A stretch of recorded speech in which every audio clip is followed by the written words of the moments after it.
Remember, when we use cannabis, we're targeting the endocannabinoid system. The endocannabinoid system is genetically coded. So how your endocannabinoid system works is based on your genetics.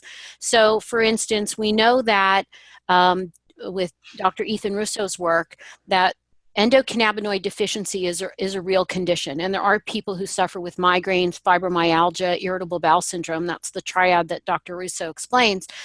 With that triad, for instance, we know that people who likely have those conditions, and they can sometimes be comorbid, or you just have one, or you have another at another time in your life, are likely deficient in their endocannabinoids, their natural cannabis-like compounds that they make in their body, and the role of those compounds is to maintain balance of the cell messages. And so if you have a genetic disruption of that, then you're not going to be able to make your endocannabinoids, and you're not going to be able to maintain that balance. And the way that you can treat that is by taking cannabinoids from the plant as a replacement. People can have that endocannabinoid deficiency, but because of the way the medications interact with the endocannabinoid system, again, that's genetically coded in your body, it's going to give you a different effect. And so it absolutely is what John said. It is not one size fits all. Absorption is huge. Some people are good absorbers. Other people are not good absorbers.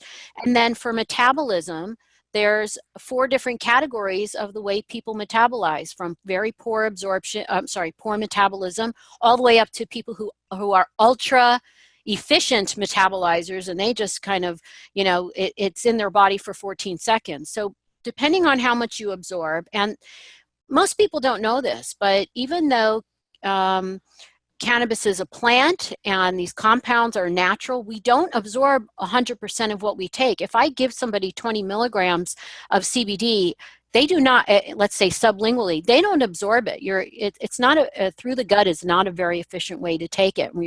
Even inhaling, you don't get 100% of a dose. And so absorption varies and metabolism varies. And not only that, it can vary by your illness as well. If you're a person who happens to be in a very inflamed state, you may not absorb very well. What's going on in somebody who's getting chemotherapy? Their entire gut, from mouth all the way down to the other end, is completely and totally inflamed. I mean, there's a condition called mucositis that patients get in their mouth, where the entire lining of the mouth is inflamed.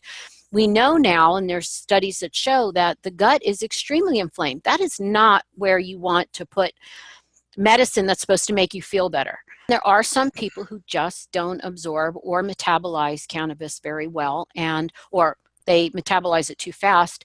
And that for sure is part of the differences from person to person, despite the fact that they may be suffering from exactly the same condition.